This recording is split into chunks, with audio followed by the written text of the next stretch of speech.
Les gars, ce lundi, donc dans 2 jours, eh bien la Fed va enfin annoncer ses prochaines intentions. Voilà quelque chose pour lequel il va falloir se préparer au plus vite. Ce n'était en fait pas du tout un événement prévu à la base, mais ils viennent tout juste d'annoncer cette réunion d'urgence, donc il faut que je vous explique de quoi il en retourne pour que tout le monde sache à quoi s'attendre. Aussi, je vais vous reparler des mouvements de prix au court terme pour le Bitcoin, ainsi que ce à quoi vous pouvez vous attendre pour le futur et bien d'autres choses encore. Alors, bienvenue à tous, je m'appelle Maxime et je vous apporte chaque jour des nouvelles vidéos en français sur les crypto-monnaies en vous apprenant comment vous faire de l'argent sur ce marché. Si vous êtes nouveau sur cette chaîne, alors soyez sûr de vous abonner et d'activer la cloche dès maintenant. Et ceci étant dit, je voulais juste vous remercier en vitesse.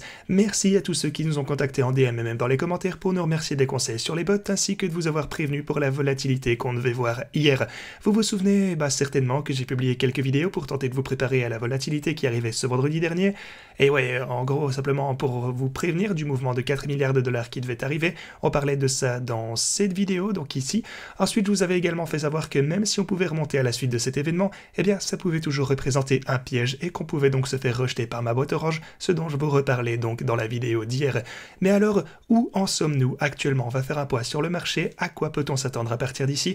Eh bien, déjà comme on pouvait s'y attendre ici, on est toujours en train de latéraliser. La volatilité d'hier n'a pas suffi à nous faire passer au-dessus de la boîte orange qu'on a ici, et maintenant, on est une fois encore en train de rechuter, sans blague. Notre stratégie est donc toujours la même que ce que je vous répète depuis quelques semaines maintenant, à savoir que cette range est finalement celle un peu plus grande que vous pouvez voir juste ici également, eh bien elle représente simplement les deux zones au sein desquelles je pense que le Bitcoin va principalement rester pour le futur proche. On appelle ça simplement ranger, c'est latéraliser au sein d'une zone très précise. Maintenant ça fait déjà 3 bonnes semaines qu'on latéralise, ça fait pas mal de temps en effet, mais je pense toujours qu'on pourrait aller sur le côté pendant encore plus longtemps, et ce même si on a tout de même cet énorme événement qui va arriver ce lundi, et ce pourquoi je vais vous préparer. Ceci va bien entendu faire partie de ces fameuses catégories d'événements X-Factor, en fait simplement avec un élément inconnu qu'on ne peut qu'attendre et voir un peu comment ça va influencer le marché une fois que c'est annoncé, et c'est un peu la même chose en fait que les expirations d'options dont je vous parlais, qu'on a vu se passer hier. On voit donc que ça a fait remonter le prix en fait, mais qu'on s'est fait immédiatement rejeter tout de même, donc voilà, on a eu de la volatilité, c'est le principe. De toute façon on va reparler de ça dans un petit moment, mais à part ça je pense toujours qu'on va majoritairement latéraliser. Maintenant pour ce qui est des niveaux de support et de résistance de ce gros triangle, vous pouvez voir qu'on s'est heurté à ce support à de multiples reprises, et avec le mouvement d'hier, on n'est en fait même pas revenu tester le groupe de résistance dont je vous avais parlé précédemment. Je vous avais en fait fait remarquer ceci sur Twitter également, alors qu'on était en train de s'en approcher. En gros, soyez toujours prudents au sujet de ce groupe de résistance, c'est en fait exactement le contenu de ce tweet pour vous inviter à la prudence à l'approche de ces moyennes mobiles, car simplement je pense qu'elles n'en ont pas fini de nous embêter, mais si on parvenait à clôturer au-dessus de ces niveaux prochainement, alors on risquerait davantage de voir une hausse du prix du Bitcoin. Mais encore une fois, sur une échelle de probabilité, il était vraiment difficile de dépasser ces résistances aussi facilement selon moi. Et si jamais les gars, si vous ne nous suivez pas sur Twitter, alors n'hésitez pas à follow Stacker Satoshi. Mais maintenant parlons un petit peu de ce gros événement qui va prendre place ce lundi. Alors la Fed vient en fait d'annoncer qu'il compte organiser une réunion privée du Conseil des gouverneurs de la Réserve fédérale aux États-Unis, bien entendu, ce lundi à 11h EST. Mais alors, que vont-ils y faire plus exactement? Eh bien, ils vont évaluer et déterminer, ou plutôt en fait, donc évaluer. Ici, en fait, vous avez les raisons de ce meeting, c'est un peu un statement. Le thème est donc l'évaluation et détermination de la part du Conseil des gouverneurs de l'augmentation ou de la diminution des taux qui sont facturés par les banques de la Réserve fédérale. On sait donc que ça parle de taux d'intérêt. Mais alors, que pourrait-il annoncer? C'est bien entendu la question à $1 million, parce qu'on aura cette annonce peu de temps après ce meeting. Donc une annonce finale considérée sous des procédures expéditive sera disponible publiquement, je vous passe en fait les détails du nom en entier, mais en gros on saura tout ça après le meeting. Mais alors, que pourrait-il annoncer exactement? Eh bien, on sait que le Royaume-Uni, on sait que la Chine, on sait que le Japon même sont en train de rallumer toute leur imprimante à billets et ils ont lancé les machines à sous à plein régime, et donc ce qu'ils pourraient en fait recommencer à faire, ne serait-ce qu'au court terme, ce serait réinjecter un tout petit peu de liquidité sur les marchés. Évidemment, ce serait complètement à l'inverse de tout ce qu'ils ont annoncé. Ils sont supposés s'en tenir à leur plan et ils ont dit qu'ils n'allaient pas suivre le pas des autres pays et qu'ils allaient en gros continuer à se battre contre l'inflation, parce qu'imprimer de l'argent c'est vraiment pas comme ça qu'on la combat. On sait donc bien qu'il faut absolument que l'inflation nous commence à se calmer considérablement, et ils ne vont donc même pas envisager de diminuer les taux avant que ceci ne se produise.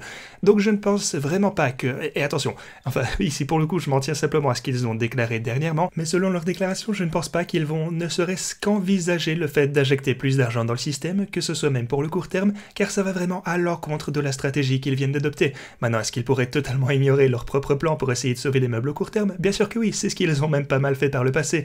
Souvenez-vous à ce propos de ce graphique que je vous ai montré quelques fois déjà et qui nous montre qu'à chaque fois qu'ils ont dit qu'ils comptaient baisser les taux, qu'ils comptaient en fait de repousser leur bilan à la baisse, et blablabla, et blablabla, on sait bien comment ça marche, et ben à chaque fois qu'ils ont annoncé ça en nous donnant une belle projection, comme la ligne mauve que vous avez juste ici, en gros en fait toutes les lignes de couleur que vous avez sur ce graphe sont ce qu'ils ont annoncé au départ pour leur bilan, et bien à chaque fois ils n'ont rien fait de tout cela et ils ont continué à imprimer de l'argent et d'acheter plus d'actifs. Vous voyez surtout cette fois-ci qui est la plus impressionnante qu'on ait vue, où ils ont en gros prévu de chuter, qu'ils ont recommencé à imprimer comme jamais auparavant.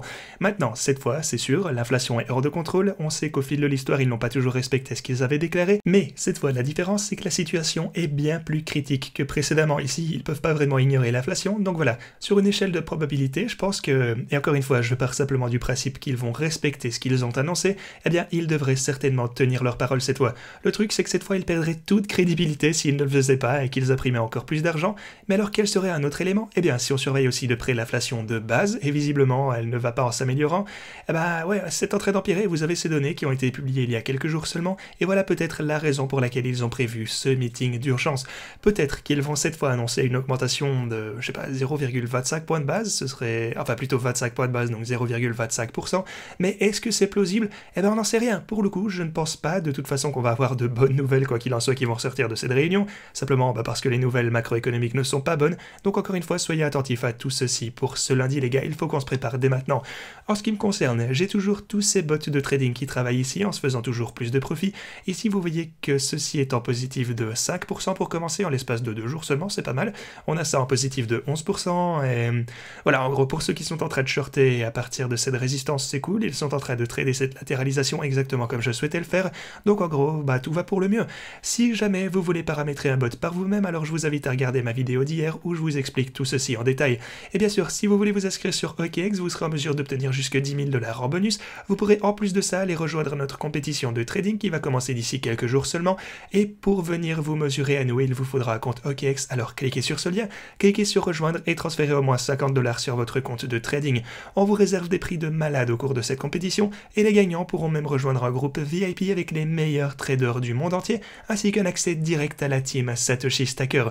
Vous pourrez faire tout ça grâce à ce groupe VIP, ainsi que vous aurez même un service client particulier de la part de OKX, donc si vous tradez souvent et du gros volume, vous aimerez avoir un accès direct à quelqu'un qui saura régler, peu importe tous vos soucis en fait sur OKX en fonction de ce dont vous avez besoin. Alors finalement, j'aimerais un petit peu clôturer sur une note d'espoir un petit peu plus positive pour ne pas être que bearish au sein de cette vidéo, parce que généralement on voit que octobre, novembre et décembre ont tendance à être le trimestre le plus bullish de l'année pour les cryptos, spécifiquement octobre qui est le plus souvent un mois en vert. Maintenant, est-ce que ça veut dire quoi que ce soit pour les cryptos? Est-ce que cette fois peut être différente et qu'on ne verra pas un trimestre positif?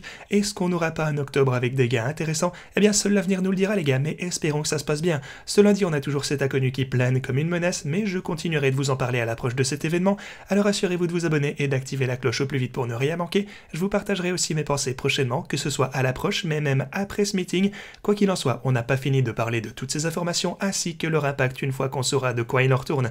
Ok les gars, c'est tout ce que j'avais pour vous aujourd'hui, merci d'avoir regardé cette vidéo, et quant à moi je vous dis à la prochaine.